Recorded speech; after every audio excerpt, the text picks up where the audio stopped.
Today we're going to be talking about bedform development. Now this is all done on the basis of flume studies, and it will actually, this lecture will serve as a bit of an introduction to an activity we're going to be doing a little bit later on with that flume over there. So you'll have a chance to duplicate at least some of the things we're going to be talking about in today's lecture.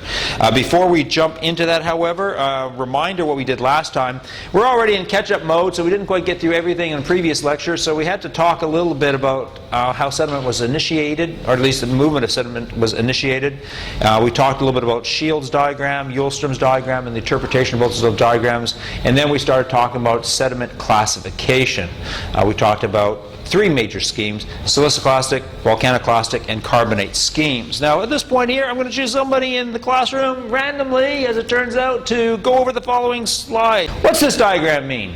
This applies to the entrainment of grains. The idea now is that we can model how sediment is going to move by this ideal flow. So what you're looking at are flow lines that are going over a grain, either in the flow line fashion or vector fashion.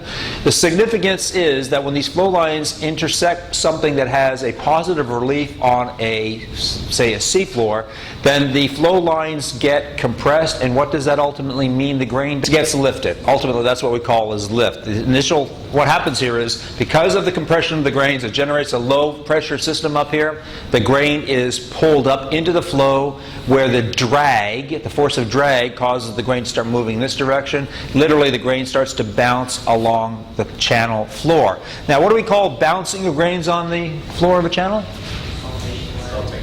Saltation, okay? Yeah, saltation. So initiation of movement. These other diagrams here deal more with turbulent and laminar flow. The airplane grain diagram, isn't it? Well, more or less, but an airplane is designed to keep being lifted, whereas grains don't. They get lifted, and then when they lose the ability to have lift because now flow can go beneath it, the grain literally falls back down, which is why they bounce along the bottom. Now, I don't expect you or anybody to explain this diagram, but Shields' diagram is the mathematical way that you can model how things work. And in trying to ideally figure out how things work, you take every variable that you can think of, put it into one diagram, and try to work it all out. But it is nonetheless empirical in nature. Yes, ma'am? Why are there 4 different sand diagrams? Like, why are there 4 different types of sands? Is it according to 4 different people? Well, no. These are the sands that are produced as standards from different places, or sands that were used in different studies.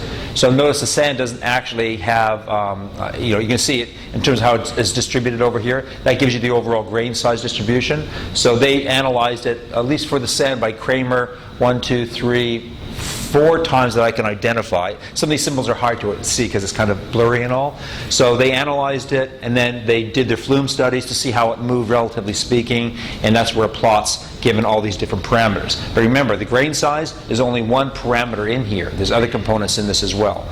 That's why I said that this diagram is evil, because there's way too many variables on this for you and I to use effectively. This is not a simple matter of grain size versus velocity, although those components are buried in it. What it is instead is the mathematical way to look at how any object of any density would move in any fluid, including one would presume a mineral of magnetite floating in a flow of basalt down the side of Kilauea in Hawaii. As sedimentologists, we don't often care about that type of situation. Yeah. Does that only deal with amber, lignite, granite, barric, 4 different types of sand? Yeah, that's in terms of that. Because what they did was they were using it to get basically the different types of specific gravities and shear components to it and all. So you can't use that for anything but what's on the list? Well, no. Again, the idea is that what you're trying to do is model all different types of materials so that you get an ideal line where all you need to know is what the specific gravity is of an object, and you'll be able to figure out how it's going to move given currents. So you just take a scoop of a bottle, a riverbed, weigh the specific gravity, and then follow. Well, perhaps. But I think what they did here was that they instead use specific minerals, a specific density, because you want the purest substance. You don't want a lot of variability in this. When they're talking about sand here, and that's I think was what the question was initially, was the sand here deals primarily with things like a quartz sand or a sand that might have some feldspars in it. Okay. I don't think it was necessarily geologists who came up with this particular chart.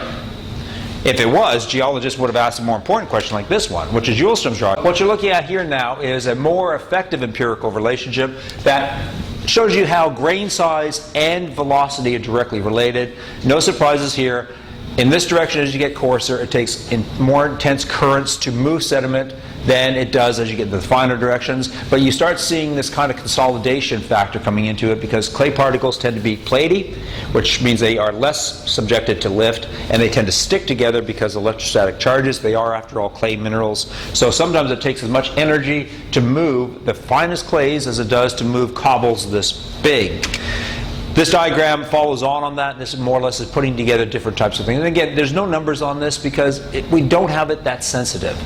So when we get in the field and you start looking at grain size and you get an idea of what the grain size is, it's not a simple matter of coming back here and saying, well, that grain sediment size was being moved in a current of 1.9 centimeters per second.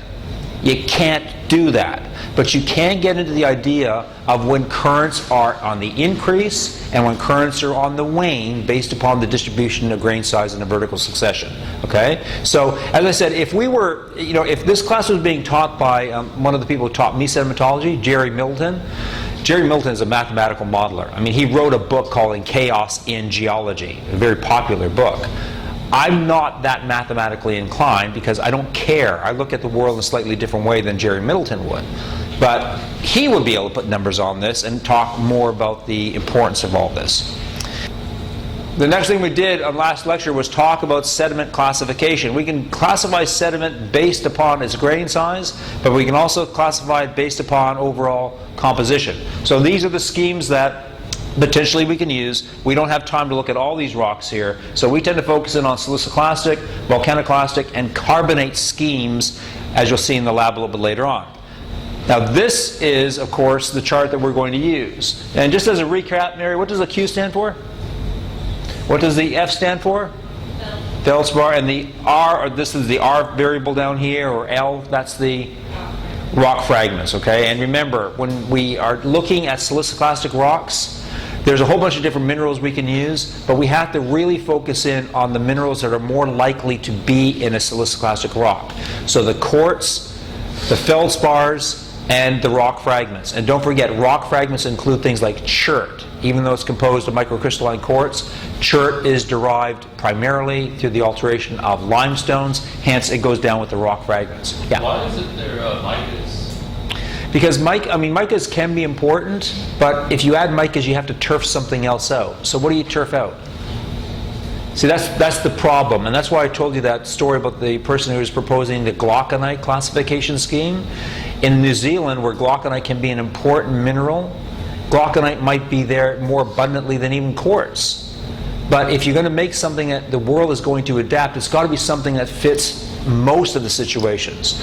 And I would argue this way: if you happen to have a rock that plotted here, call it a feldspathic litharonite, if it also had a lot of mica in it, then you could say it's a micaceous feldspathic litharonite. And I know it's getting kind of cumbersome in terms of names, but it's a lot better having a consistent scheme than to start modifying things.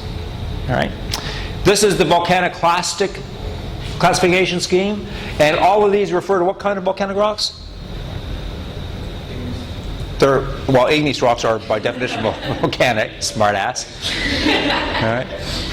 Tuffs. Okay, remember what a tuff is? A tuff is a rock that is produced by explosive volcanism. And really, if you think about it, anything that involves molten rock that solidifies into rock because it was liquid isn't sedimentary. It's igneous. But these tuffs do straddle the line between igneous and volcanic. So both David Allison and I would be talking about these things, although he would be using a slightly different scheme than I would. And of course, now we have the carbonates, okay?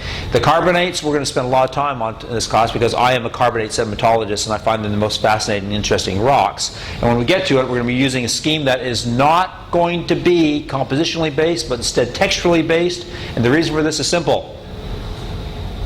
Carbonates are composed of calcium carbonate. Compositionally, they're the same mineral. So why would you have a compositional scheme when everything is the same stuff, really? It's better to start looking at it in terms of the variety of things that make up those grains. All right, now today's lecture, and somebody will be doing this one on Thursday, so somebody should make notes because you never know when you'll be called on. Today what we're going to talk about are the following important components. And this is kind of fun because this is where you can look at things and make observations, and then from those observations make predictions in different situations. We're going to talk about bedform development. We're going to start off by talking about what a flume is. Then we're going to be talking about the types of bedforms that are produced as you start increasing the speed of a current in one of these flumes. Now ideally what this is going to allow us to do is to understand what kind of sedimentary structures will be produced in a river or an ocean current, or to kind of look at it in past tense, to look at the results, or to look at an area where we find bedforms being preserved, and to determine what kind of conditions were responsible for forming them in the first place. So this is an important way by which to determine depositional parameters. The last thing we'll talk about today, which we're not going to get to today, is flow regime, which is kind of a mechanism by which we just admit defeat and say we can't do the detail, it would be nice, so we kind of lump it in together a little bit. Okay, so let's talk about flumes, shall we? By definition, a flume, and if you want to know what a flume is, just turn around and look at the one in the back there. It's an elongated container in which we can produce a current. At least that's the one we use for sedimentology. There's actually flumes that are designed for all manner of things. I'll show you some of these in a second. From the sedimentological point of view, what we will do is we will add sediment to one end and watch what happens as it moves down current. All right, because different types of bedforms will be produced. Perhaps before we get started, we should remind ourselves what bed load actually consists of. When you're talking about the load of sediment within a moving body of water, like a river channel or a tidal flow or something, the load is the total amount of sediment that's being moved. The bed load is defined as the sediment that is moving along the bottom of the channel.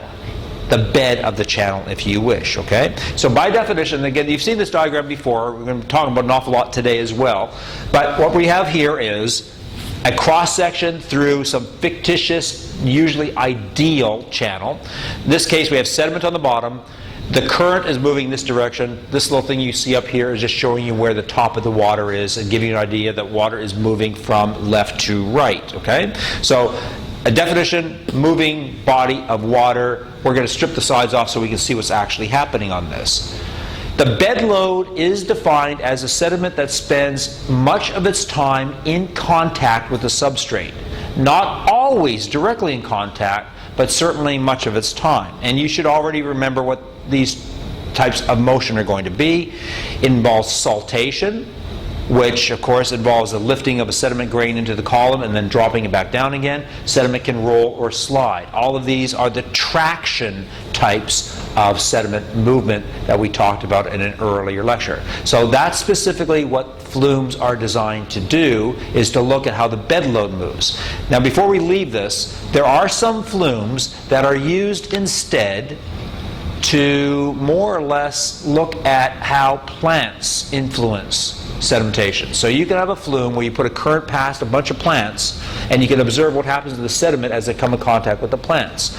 My colleagues down at Dolphin Island designed a flume which is a very low speed flume, and they look at how it involves distribution of salt into fresh water or vice versa. I'm not sure exactly what they're doing with it. So a flume by definition is just something that allows you to monitor the influence of water and how it influences all manner of things.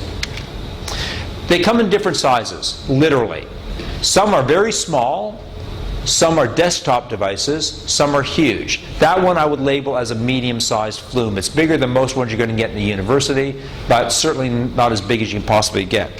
Here's an example of a small one. This is a commercially produced flume. The way it works is you have a pump that pumps water along this line through here into the bottom. It flows up over top of it, along here, and pours out the side into this catchment basin where the flume, or where the pump will draw the water and pump it back through. Okay, so the current is moving in that direction.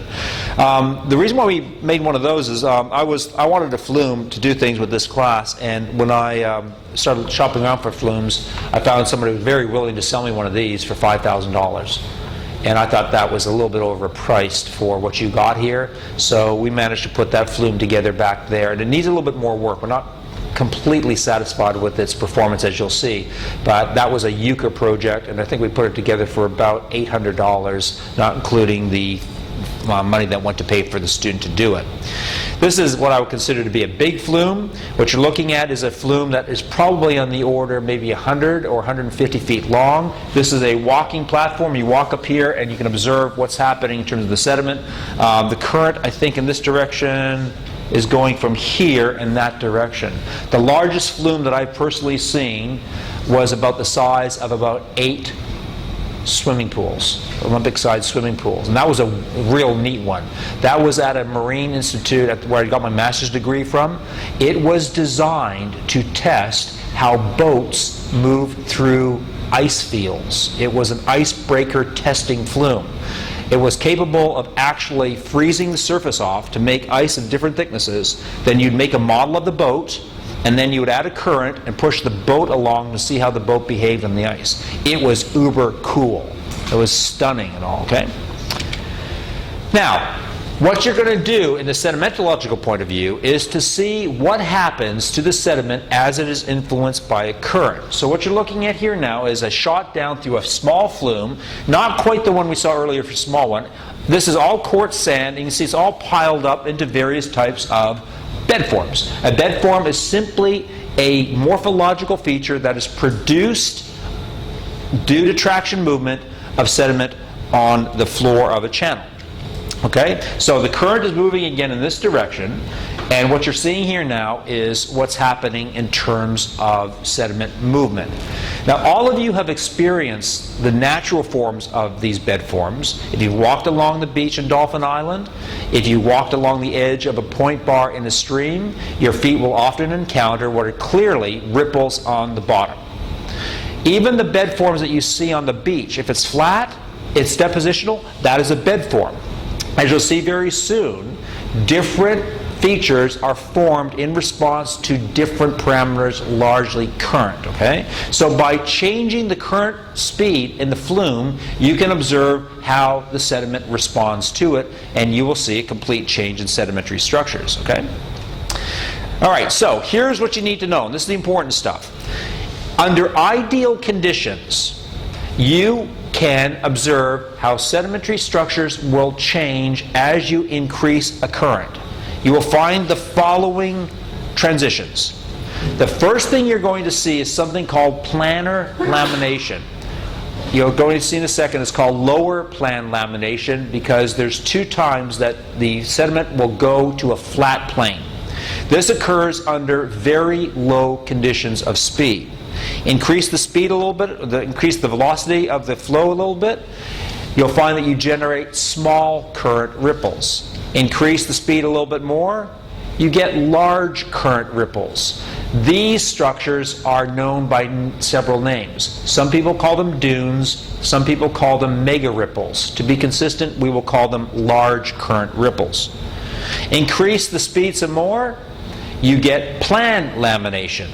Now, because this is the second time we see it, this plan lamination is associated with relatively fast currents. So we call it upper plan lamination to distinguish it from the lower plan lamination. Then what you'll find are what we call anti-dunes. All right? So to recap, increasing water velocity, you'll see this transition in sedimentary structures in a flume.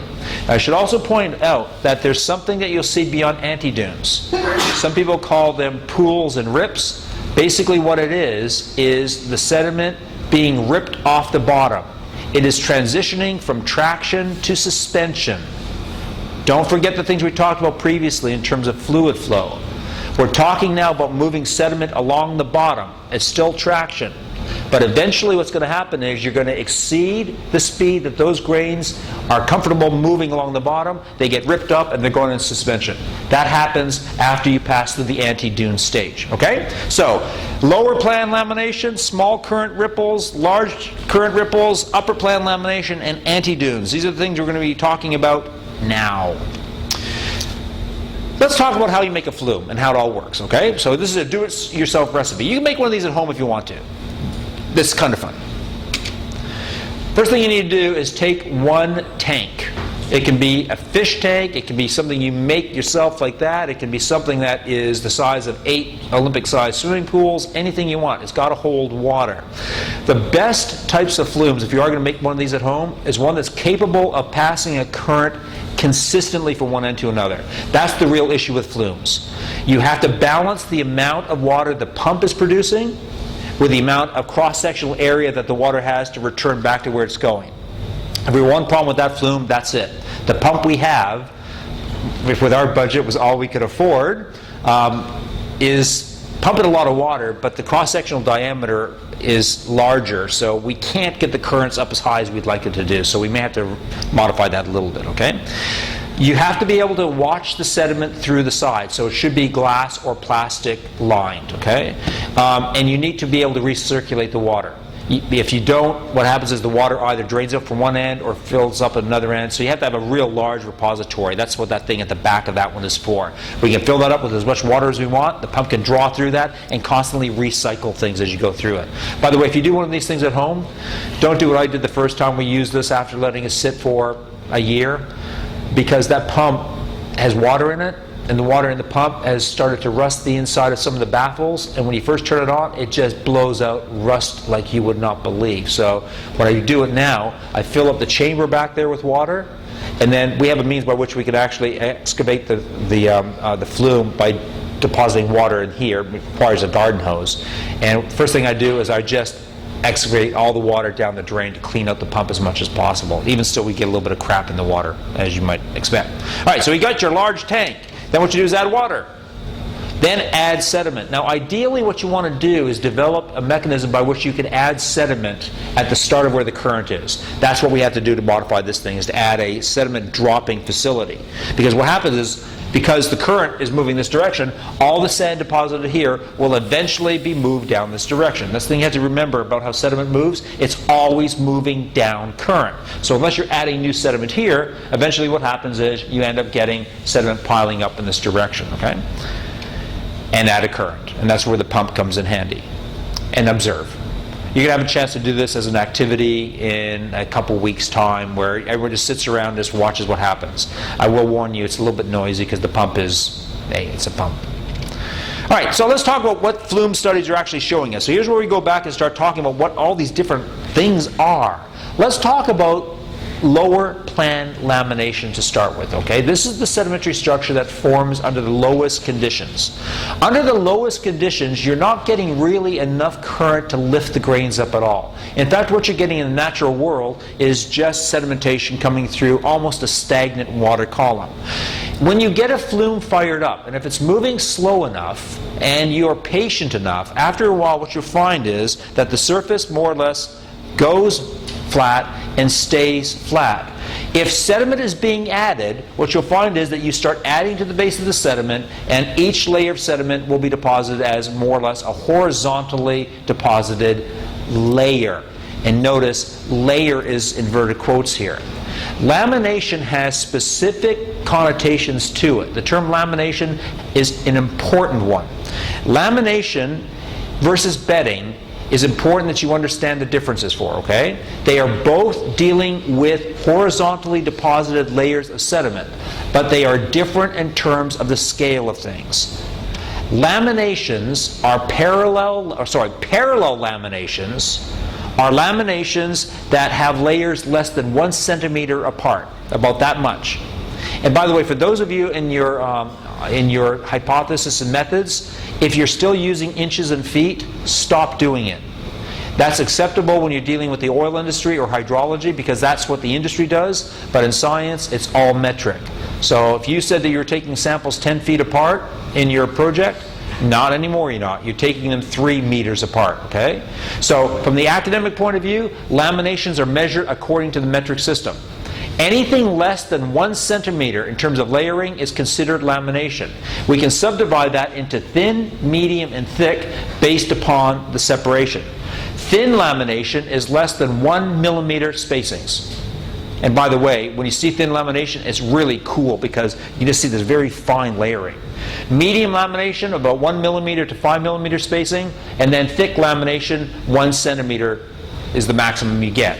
If you're beyond 1 centimeter in terms of the layering, it's bedding. So by definition, bedding is anything where the spacing is more than 1 centimeter in thickness. Once again, we can divide it up into thin, medium, and thick based upon its overall packages. Thin bedding is anything that's from about 1 to 10 centimeters, about like that. Medium bedding, 10 to 50 centimeters, about like that, the maximum. And then thick bedding is anything more than about that, okay? So up to about a meter or so in terms of spacing. The thickest beds, individual beds that I have seen in sedimentology are around 20 meters thick.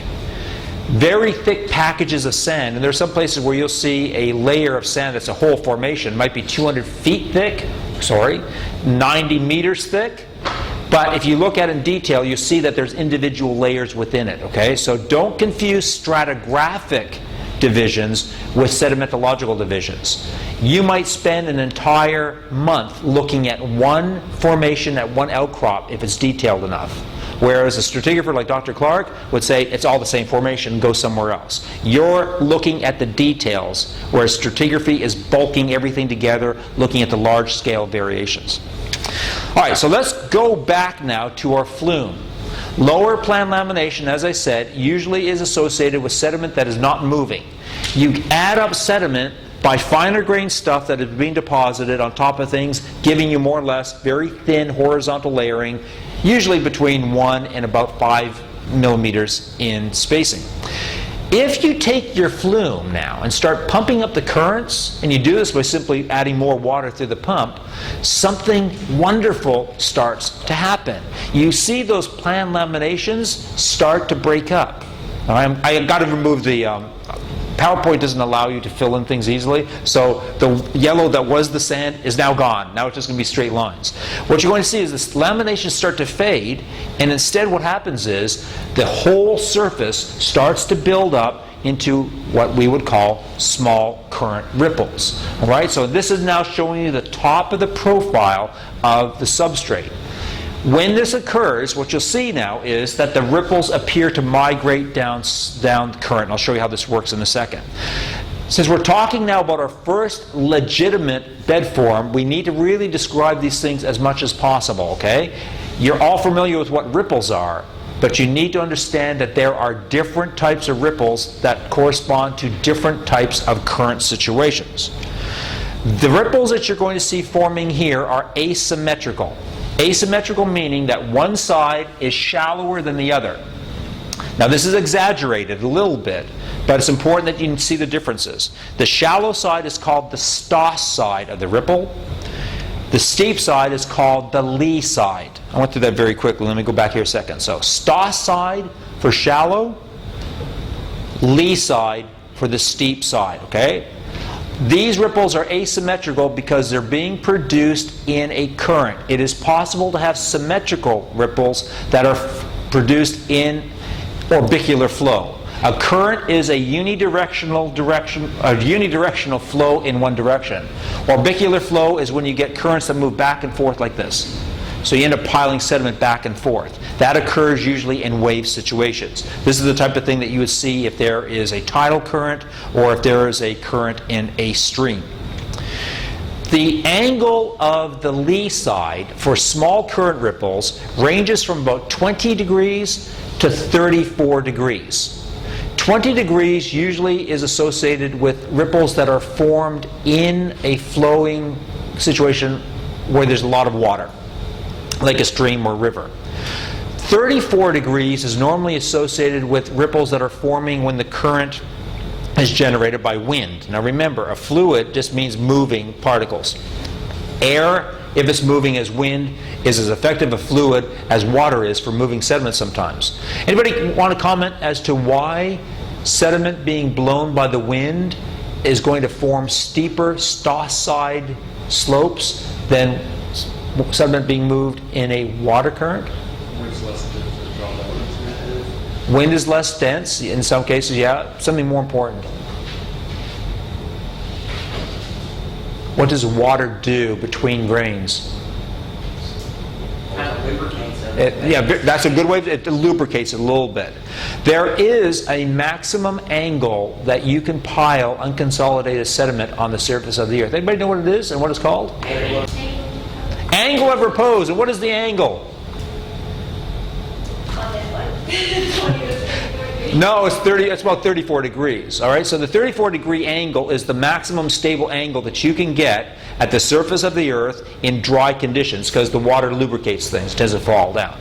All right. And it's what controls the angle of repose on our planet? What controls the fact that you're not floating in space right now? Gravity, okay? And gravity, as you know, is consistent on our planet because our planet has a certain mass to it. Anybody care to speculate what the angle of repose on the moon would be? Higher or lower than what we've got on the Earth? Higher, okay? So the more gravity you've got, the more stuff gets dragged down. So just every once in a while, it's nice to refer to geography classes or geomorphology classes, okay?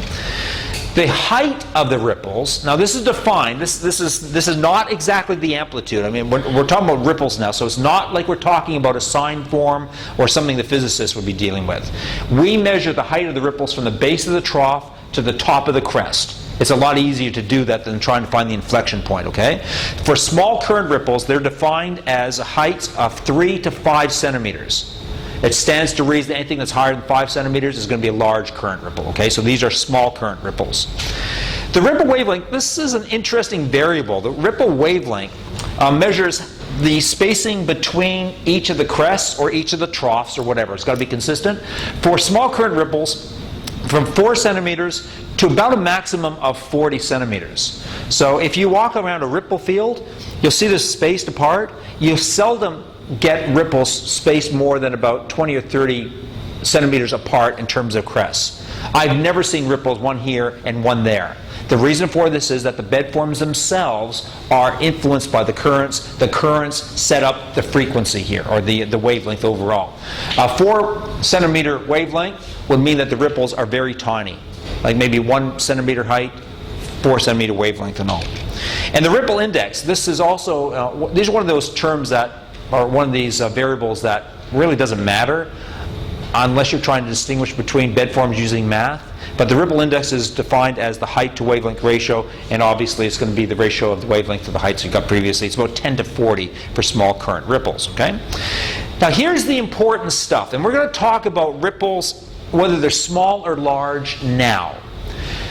These things have been dissected to death because they're interesting bedforms and they are so important.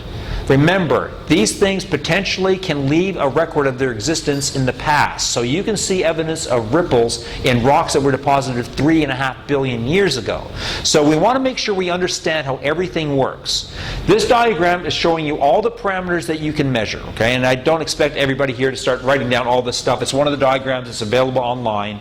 Get it so you know what everything is. You'll notice things like the summit point and the brink point. The brink point is where if you had any suicidal tendencies, you'd be at the edge of the ledge. The ledge is the break point. You either jump or you don't. Make your decision, okay? So grains, as you're going to see in a second here, have the potential to jump and escape the ripple or get stuck. This is important here.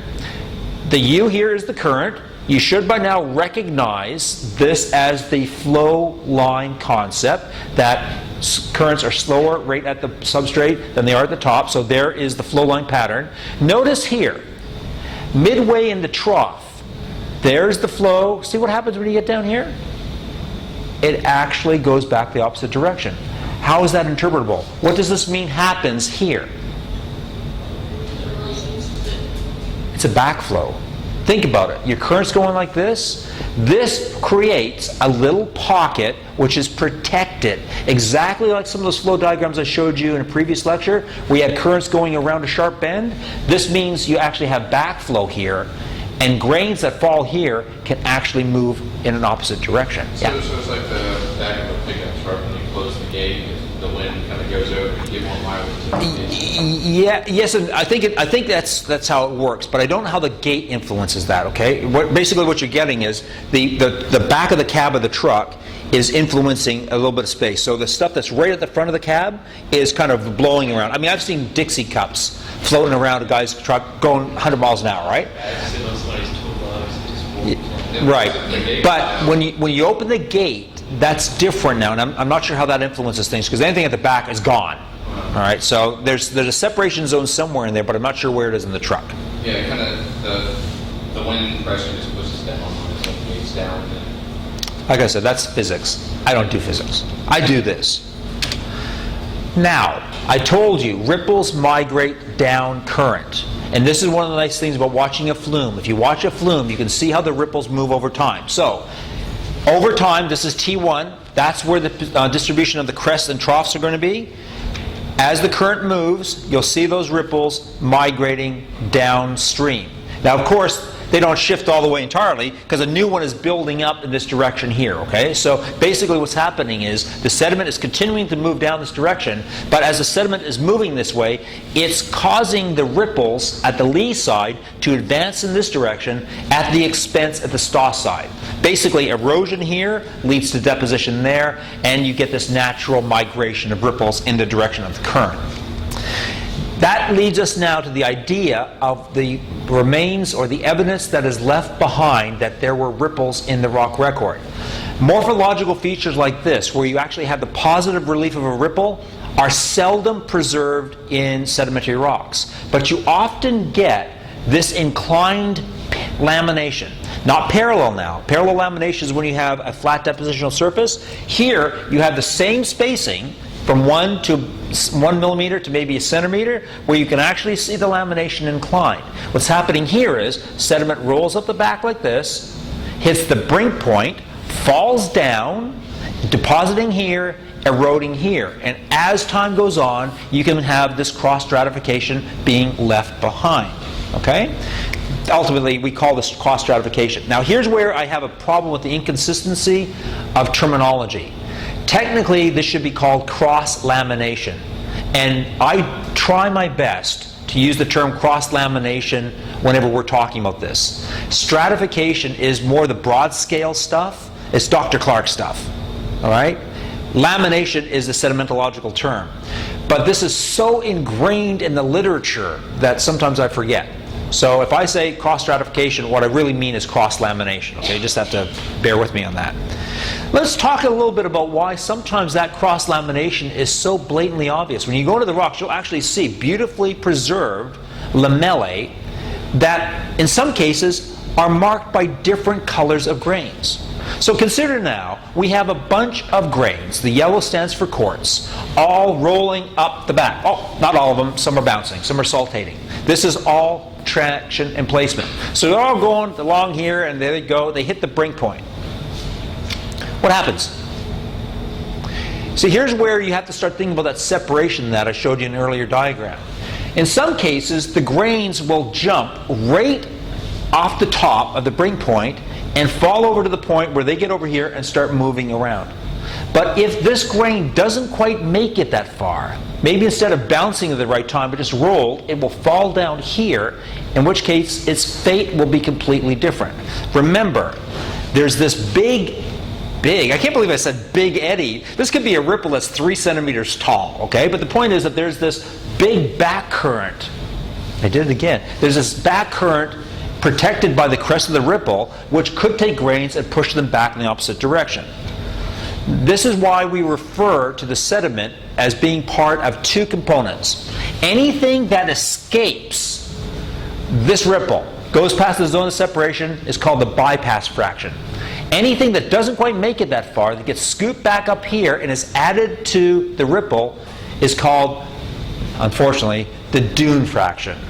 Now here again is where there's inconsistencies, because this is the type of thing that happens on ripples of all scales, including the large current ripples, which if you remember I said some people call dunes or mega dunes. The terminology applied for those studies works its way back here, even though these aren't really dunes. I would prefer to call this the ripple fraction. Unfortunately, I didn't do this work, okay? The point is, some bypasses, some doesn't. Why is this important for preserving cross-lamination in the rock record? Because consider this, in the ideal world, you don't have the same grain size. What you've got is a combination of different types of grains. So consider, you got big quartz grains in these green grains, you got small quartz grains in these yellow grains, and every once in a while you got a heavy mineral. chunk of magnetite, bit of amphibole, ilmenite. I mean, these minerals do exist in the river. Now, all of these are bouncing and rolling and sliding up here.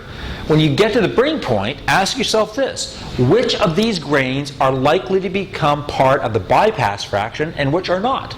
What do you think? Here's where some of the things that we said earlier when doing grain size analysis don't apply to the real world. Which grain is the lightest? The small quartz grain. Which of the grains is likely to be carried the furthest before it drops back out again? All right, now again, I'm using the term lightest. Again, in sedimentology, we don't like the term light versus heavy. It's grain size related.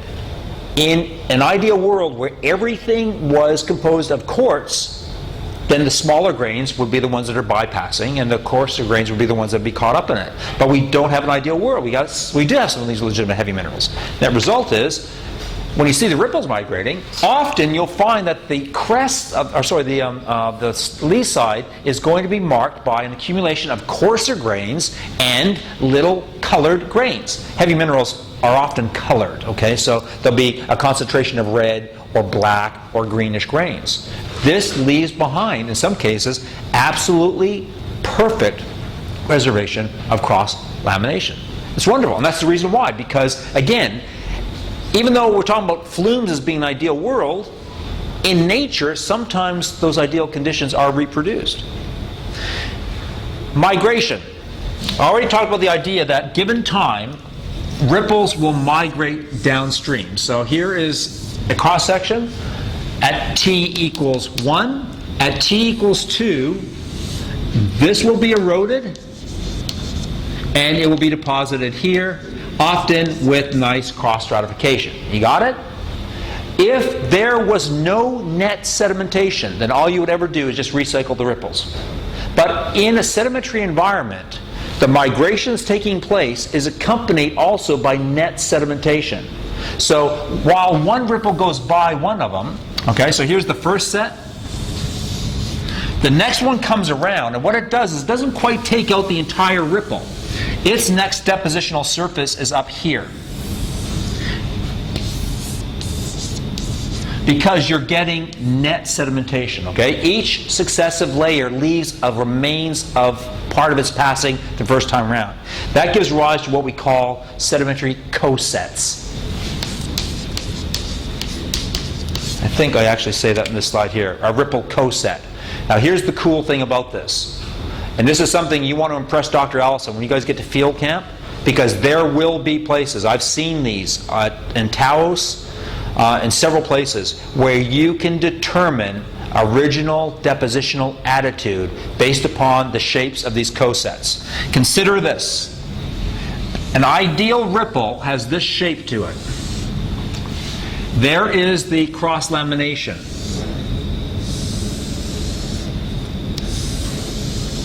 The angle you see here, I've exaggerated this a little bit to make this point. The angle you see here is the angle of the lee side. It tends to be steep at the edge because here's where you avalanche down the side.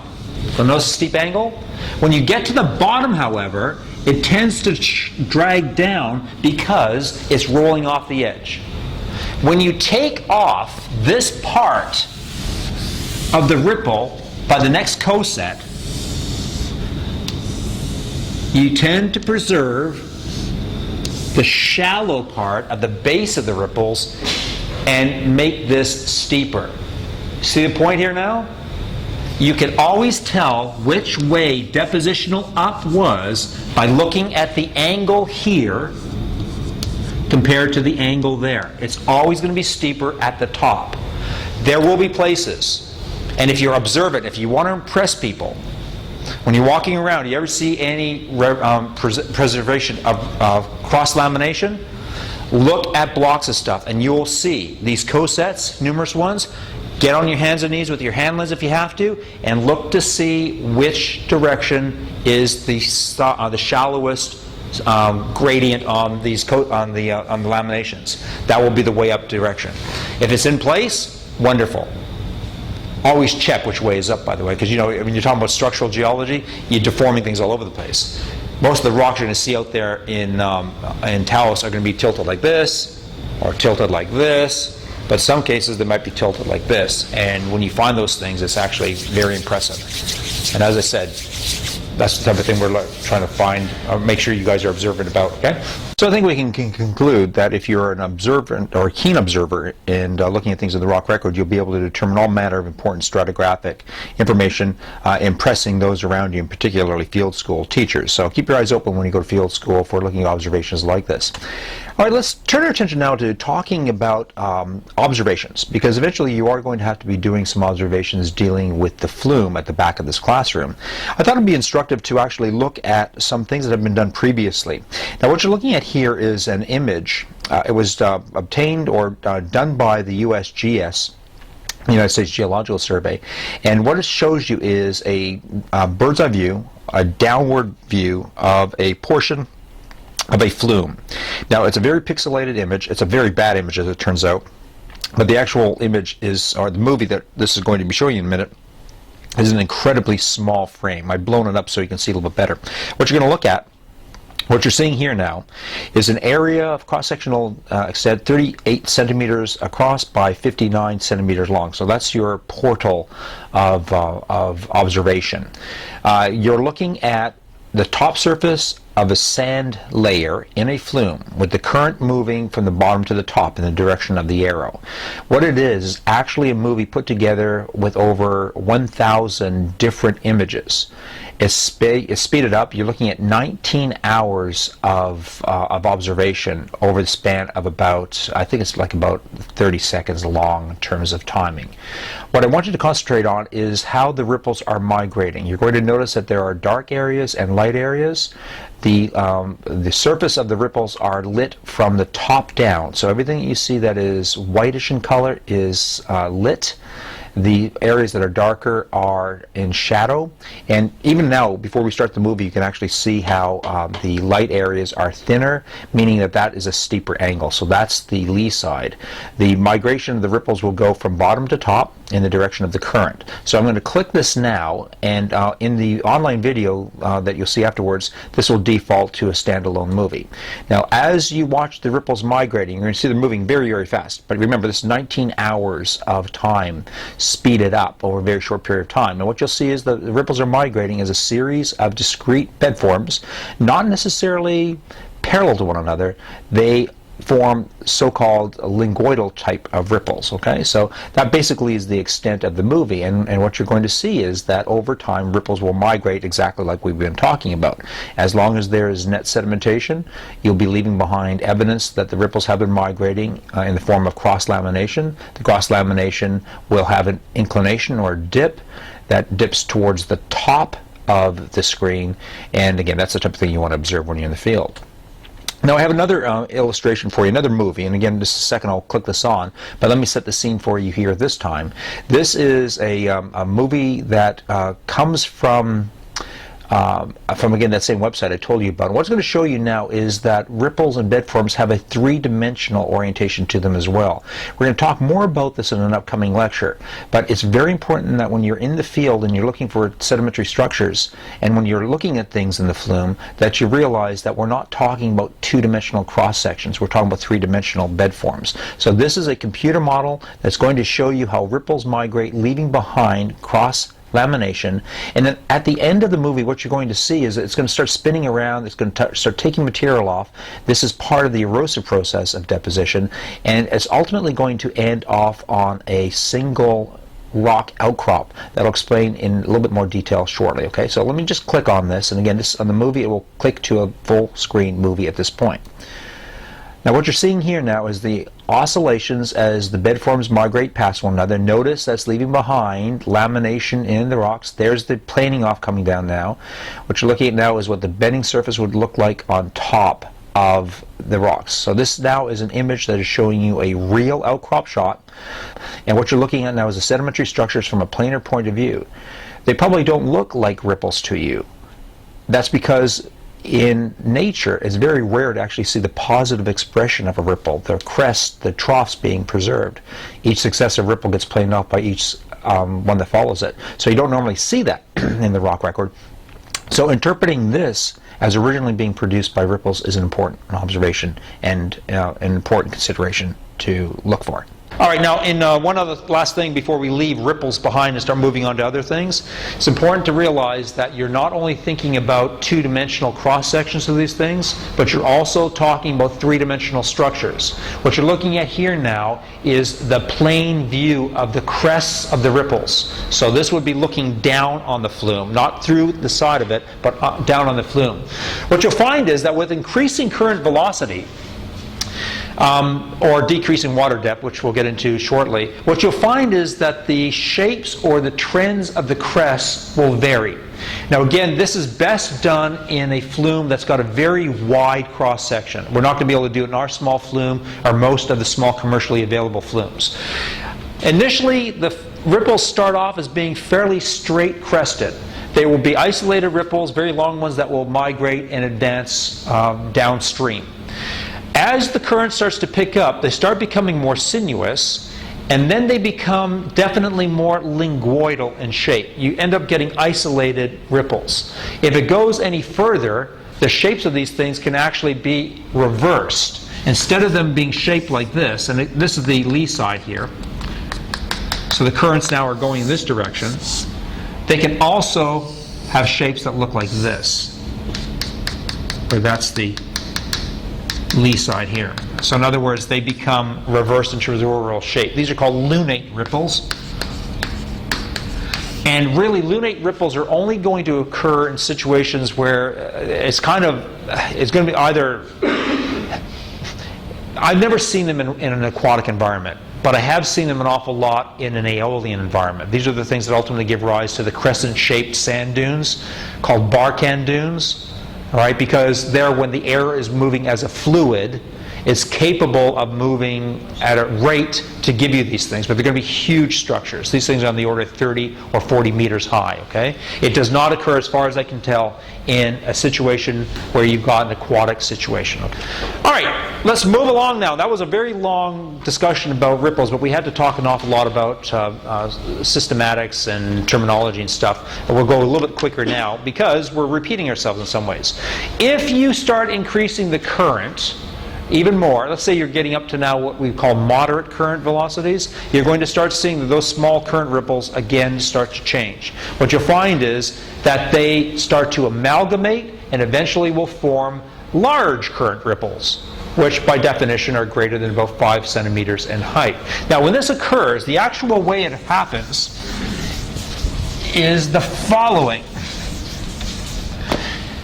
Once again, you have small current ripples that are migrating along the substrate floor, and then as the currents start to pick up, what you'll see is that you start getting smaller current ripples migrating up the backs of other current ripples. It's almost as if the sediment can't move fast enough before another ripple starts to build up on its back. After a while, what will happen is these things will just amalgamate, and now you have large current ripples. Or, as some people call them, dunes, or some people call them mega ripples. Okay? Any way you want to look at them, they are just bigger. Here's the important information about them. The lee size angle goes from about 10 degrees to 34 degrees. Once again, 34 degrees is about the maximum given the gravity in the surface of the Earth in a dry condition. 10 degrees is the minimum in an aquatic environment, and this in part has to do with the size of the ripples you are actually dealing with. Some mega ripples can be, as I said, 10 meters or more in size, depending upon the conditions. And the bigger you get, in an aquatic environment anyway, the less likely you're going to get very steep lee side angles associated with them. That's not true with deserts. Okay, deserts can give you even greater angles than this, but they're unstable. The ripple height is greater than 5 centimeters, obviously, and again, they can exceed tens of meters in height. If you look at the largest dunes that we have in deserts, these things can exceed over 100 meters in height, if you consider them as being single structures overall. Their wavelengths, because they're bigger, the wavelength is going to be wider, so they go from about 60 centimeters to hundreds of meters. In fact, it's even higher than hundreds of meters. If you look at what we see on Mars, there are some mega ripples on Mars that have wavelengths on the order of kilometers. I'm not sure if we want to use Mars as an analogy for what we see on the Earth, though, okay? And as I said, they have different names, mega ripples and dunes. Now, before we leave this, a note about what a dune is. When you think of a dune, what do you think of? Beach dunes. What else do you think of? Deserts. All right. So in other words, Lawrence of Arabia and suntans. Entirely understandable. But you know what? We as geologists have a systematic language. By definition, a dune is something that is greater than 5 centimeters in height. It's got to have a positive relief to it. The term dune, however, has been so overused and has so many misconceptions, it probably is a good idea for all of us to be consistent in terms of calling these things large current ripples or mega ripples. I prefer mega ripples. And to give you an idea of just how bad it can be, many years ago, a student who was in this class took sedimentology, went down to Dolphin Island, drove his vehicle along the side of the road that was going on to the west end of the beach, saw a cop come towards him, did the right thing, which was to pull over the side so a cop could get by. It was on four-way, it was one of the, like four-wheel drive only area. The cop immediately turned on his red lights, got out and gave him a ticket. And when the student asked, "Why did you give me a ticket?" he says, "Because you're driving on the dunes, and the dunes are protected." This particular person looked around him and realized there were no dunes there. There was all flat material. And he said, "Excuse me, but a dune is officially a structure that has positive relief greater than 5 centimeters in height." The cop looked at him, this is true, and said, "You obviously don't know what a dune is, boy. You're going to dune school." And they did. They waived his ticket, provided that he went and sat in at an educational session at Dolphin Island Sea Lab, was, as far as I understand, was asked to teach all these violators about what a dune was, walked into the classroom to start teaching him about the dunes, and this student got up, pulled out the book we were using at the time and said, "A dune is," and read it to him, and it was bedlam. So, this is why we should call these things mega ripples. And please, if you're driving down Dolphin Island, just don't drive on the sand at all. That's probably what the cop should have said. You can't drive on the sand. But what really sucked was the student was pulling over to let the cop get by. Go figure. Anyway, let's jump up here a little bit. Let's carry on with the discussion about how flumes are working. Now let's bump the currents up to what we all would agree are high currents. When the current is fast, something wonderful happens. All those mega ripples that we just formed, all those large current ripples that we're forming, all of a sudden they start to fade away. And eventually what happens is they're gone entirely. What you end up getting is the same apparent structure that we had when we started this game. We are back to plan lamination.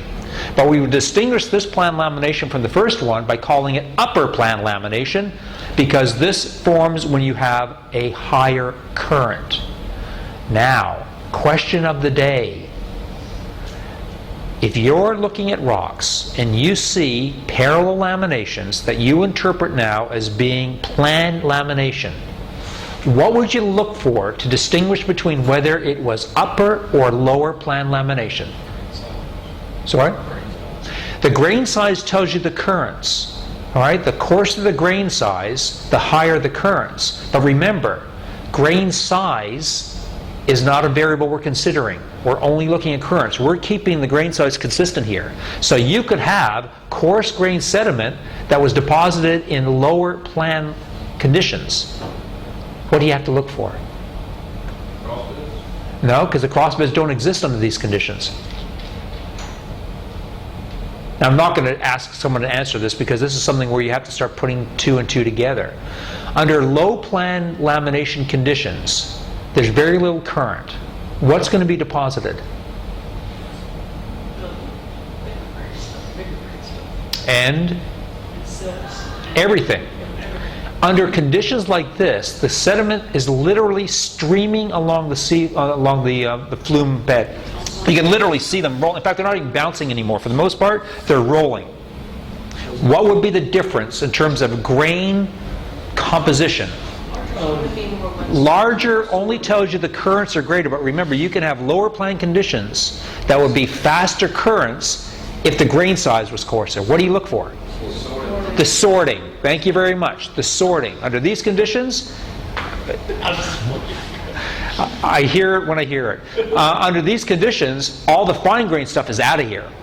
All the coarse-grained stuff is rolling around consistently. So this ends up giving you very, very well-sorted sediment. But the grain size is not necessarily going to tell you anything about it.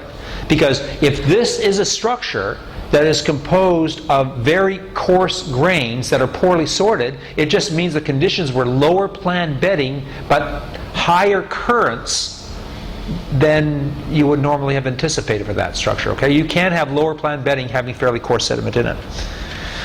All right, so anyway, this only occurs under the highest depositional condition, or one of the highest depositional conditions, and as I said, sediment is literally streaming along the substrate. It's cool to watch it go. I do not think our currents can get up that high in that under the current configuration, but we'll see what we can get going.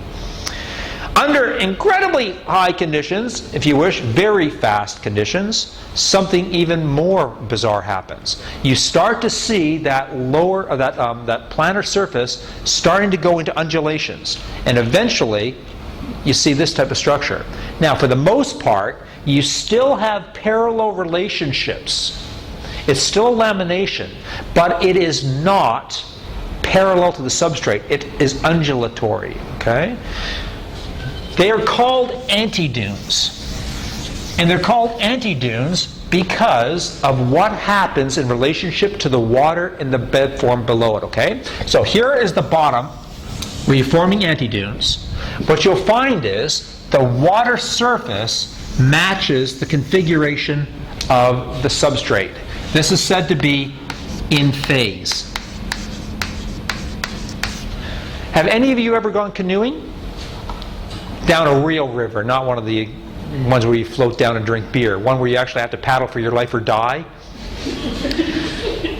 Yeah. If you go to an area where there's a lot of rocks and you survive them, every once in a while you'll come to an area where the water is streaming really, really fast. And you'll get into these, I mean, you'll be shooting through the water like crazy, but you'll go through these oscillations because you're going over what are called standing waves.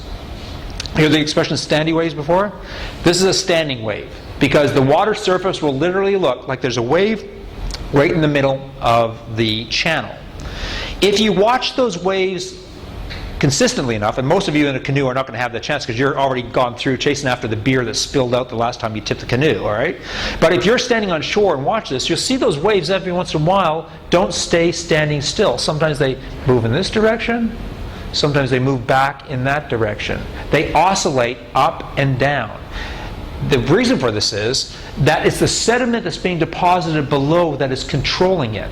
If you have deposition on the downstream side, you move the wave or the antidune in this direction, the water wave will move with it. But it's also possible to have deposition up current this time, where you actually start building up the antidune in this direction, in which case it'll appear as if the wave is moving up current. It looks, for all intents and purposes, that these are moving in the opposite direction to where the current is actually taking the sand grains to. But the thing you need to note is that's not happening. Deposition is not going this way. What's happening is the grains are moving like this, they're just getting added on this side. All right, so you're still depositing in the right direction, but the nature of the bed form will shift a little bit. These are cool structures when you see them. Okay, and if we're lucky, when we go to Scarborough School, depending how wet things are, there's often a little stream that moves over the sand, and it actually can be used as a kind of like a small little flume type thing. All right, we can actually look at it. You can actually, in some cases, see antidunes and standing waves moving up and down the stream. We all just sit around it like this until someone throws a rock on it to make things stop. And also, I'm a real big believer in looking at ditches when you're walking over things, because you can see the most amazing things that do model what we see in the real world. Okay? Yeah. We talk about very high currents. What kind of? I'm glad you asked that question. Are we talking about the Colorado River, or are we talking about? No, in fact, you will have noticed that at no time have I actually given you a water velocity. At no time have I actually given you any indication of how fast this all is. It really depends upon other variables, like how deep the water is and the nature of the sand you're looking at. If it's fine sand, you can see these structures being reproduced with currents that none of us would ever think would be particularly fast. Case in point, at Scarborough School, when we see a little bit of water flowing down a stream, we're going to see anti-dunes forming in that when it's literally water this deep, that wide, moving down a slope that is non-existent. So if you're talking about how the structures form, you have to ask other questions. How extensive is the substrate that deposition is taking place on? That way, how deep is the water? How coarse is the sediment? Remember, flume studies give you an idea of the sequence of events, the sequence of structures, but they are no means going to tell you anything specifically about how fast the currents actually were, which is why this is all relative. So what counts as very fast is dependent upon what's actually the nature of the deposition you're taking place with. So the environment has a huge, you really need to look at a specific area. And that's where, and if it sounds like a lot of the stuff we're doing here is going to give us situations where we can't really come up with any absolute numbers, you're right. But no sane sedimentologist would put a current velocity on something based upon the rock record. All they would do is talk about the nature of deposition.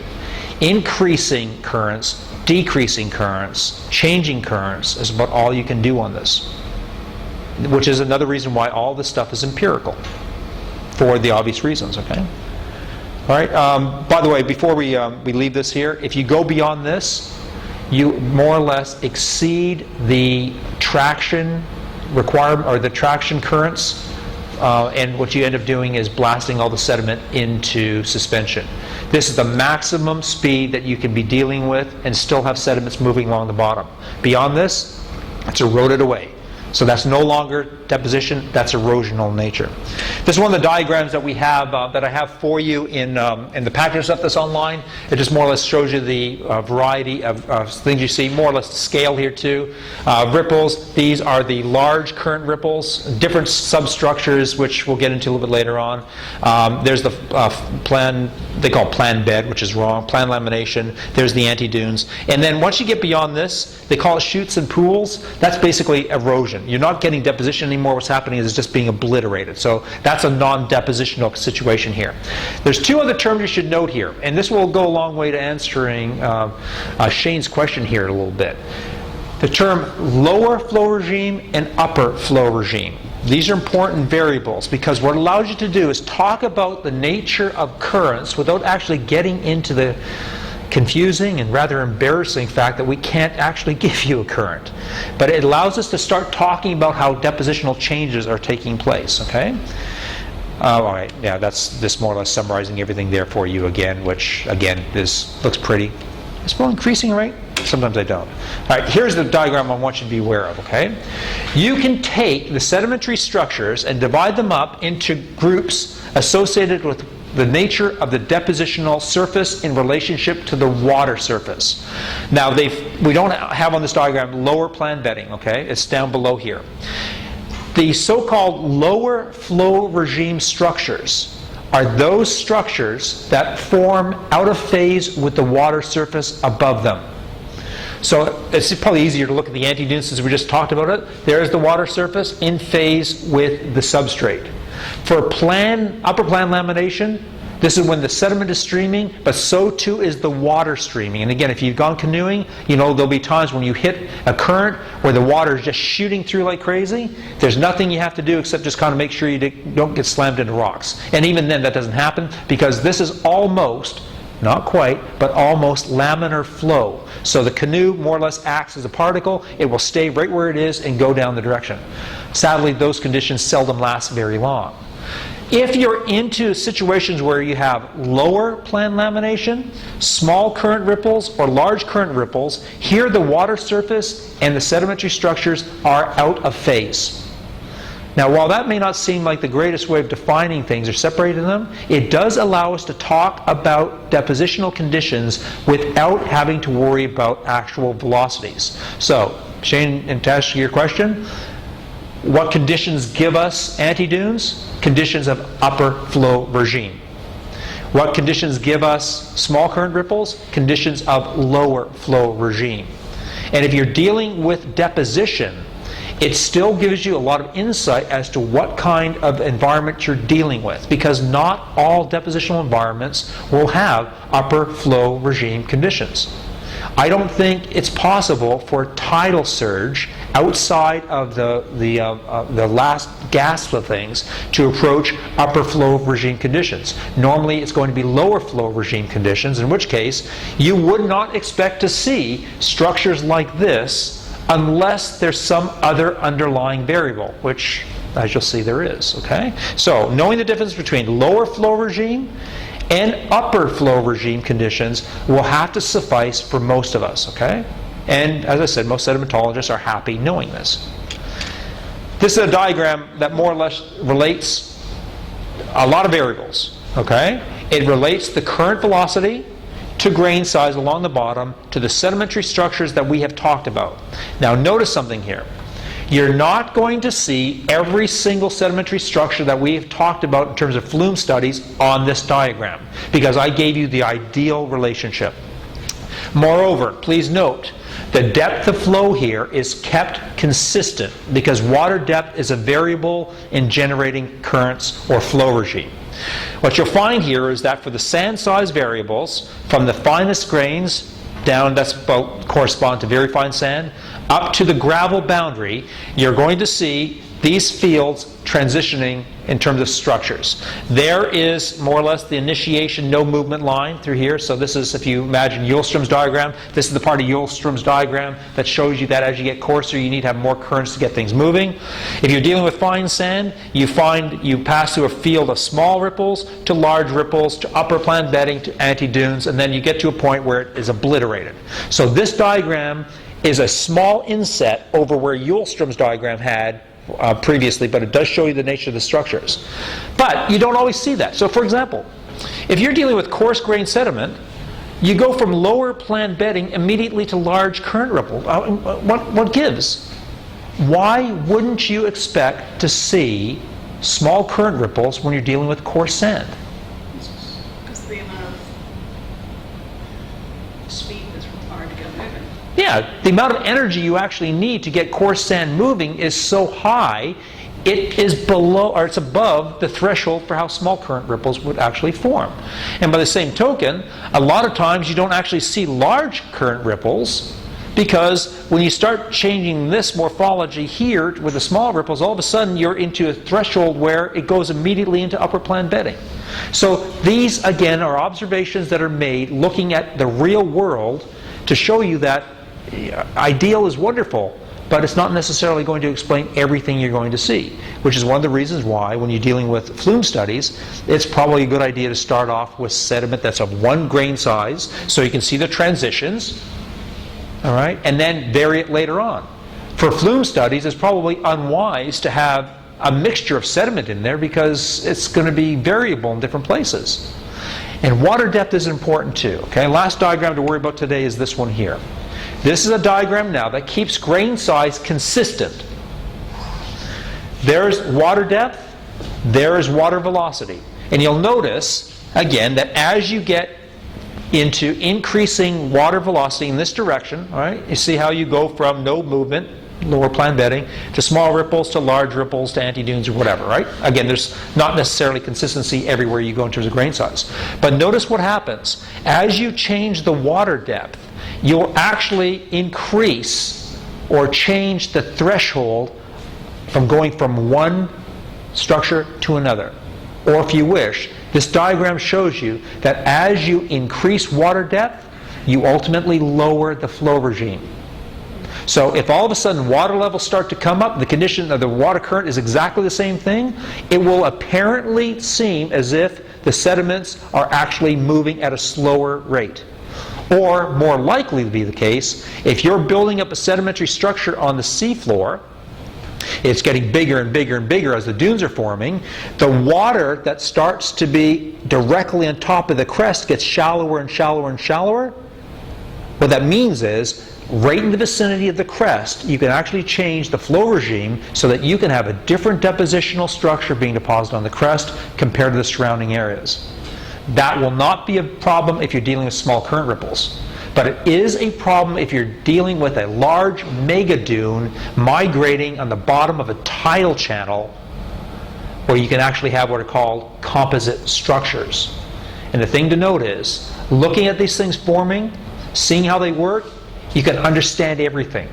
But when you get to the rocks, and all you see now is the remains of structures that formed potentially millions or billions of years before, and what you see is a collection of sedimentary structures, it gets very difficult when you look at the sequence as you go up to be able to decide if what you're looking at is increases in currents, decreases in water depths, or what the heck's going on. It is possible to identify and distinguish what are composite dune structures, but you have to be very clever. The moral of the story is, since you're not necessarily going to be able to be interpreting when you're out there in the field, you observe everything as accurately and carefully as you can. You record everything as accurately and carefully as you can. If you see one structure, one bed, that starts off with, say, cross-lamination that indicates very large mega ripples, and then on top of it you see parallel laminations, you cannot assume that these are two different conditions, or it's the same dune that was suffering from conditions higher and lower. What you do is you observe the grain size. You measure the orientation of things in the lower part and in the upper part. You over-record, because you have to assume you're never going to get back into that area again. Or if you ever do get back in that area, and this has happened to me more times than I care to admit, if you ever get back to that area, you may not find that very site again. You'd be amazed how much outcrops look exactly the same. And finding the place that you measured previously, short of spray painting it saying like, I was here, is going to be really difficult. Okay, so always over-record. All right, now with that, today we're having an easygoing session in the lab. Unless you're actually doing grain size analysis, you really don't have anything to do for today, unless you are starting to enter your data into your the Excel spreadsheet. And I'll show you how to do that in about 10 minutes time, okay? The writing assignments you got back today are redoable. Most of you should be redoing them. Again, a reminder, if you worked with somebody else on a team, when you actually do your final project on this, there will be one methodology and one introduction and one report. But for now, work independently. After you do your redrafts of your second writing assignment, that's when you want to pool them all together and find out who got the best grade or which one reads the best. Now's the time you start sharing things, okay? That will be due on Thursday. In addition, you have the first of your, call it lab assignments. It's a data plotting exercise. That's plotting up ternary plots and interpreting a grain size cumulative plot diagram using statistical analysis. There's an error on that you need to be aware of. In just a second, I'll tell you what that is. That is due on Thursday. That is not redoable.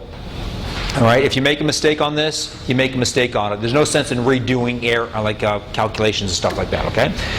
For the rest of the week, grain size analysis, although on Thursday I've reserved that for doing the plot stuff if you want to do. I mean, I'll be here in lab this afternoon, even if you are not going to be working on stuff that is sedimentology in nature. This is your last week for grain size analysis. As I said, I'm very impressed. I think this time last year, we had people that were doing grain size analysis well into the, I want to say it was the fourth week. We had some issues. People didn't get their act together as well as they have in the past. You guys are spot on. I still, to this day, cannot believe everybody got their samples done that first weekend, and everybody more or less is sitting here getting their data ready to go. So, I'm going to give you a bit of a break and make some coffee for you. We've got some cookies up here. When we come back, I'm going to show you how to enter your data onto the Excel spreadsheet. The rest of the labs this week are easygoing stuff. Now's the time to actually get stuff done, structural geology, if you need to, I suppose. The next time we meet, we're going to be talking about more sedimentary structures. I will finish off today's lecture on the flume and add more stuff to it. A reminder, I'm going to be asking somebody on Thursday's class to talk through these slides, so be somewhat prepared, okay? And heads up, you will have an activity dealing with the flume. It will be after Mardi Gras, the Thursday after Mardi Gras. What I will do is we'll get the Flume all loaded up, and I'll let you play around with it. And I encourage you to think about ideas. Last year there were some good ideas. Some people want to see how dams influence sedimentation. So somebody, don't drop a brick in that thing, it's not that strong. But somebody put a couple barriers in there, some rock specimens, to see what it did with the sand on the other side. It was actually kind of cool how that influenced things and all, okay? And if anybody is looking for either directed studies credit or wants to play around with helping me to modify that Flume, then I'm more than willing to talk to you about what needs to be done on that. That Flume actually has a lot of applications. It is useful for sequence stratigraphy, which is why we have such a big repository at the back with a plastic sleeve on top of it. It also is capable of changing the incline, so we can actually look at how deposition takes place on increasing slopes. And I've never seen a Flume that's capable of doing that. So if we get this thing working, we can sell it. We can model it. We can get the engineering lab here to start making the things. And if they charge $5,000 for a machine this big, I'm thinking swap a Maserati for this and it's yours. So, okay, so anyway, you have about a 10-minute break before we get started. Come back in here. I'm going to go check and see how people are doing in the lab next door.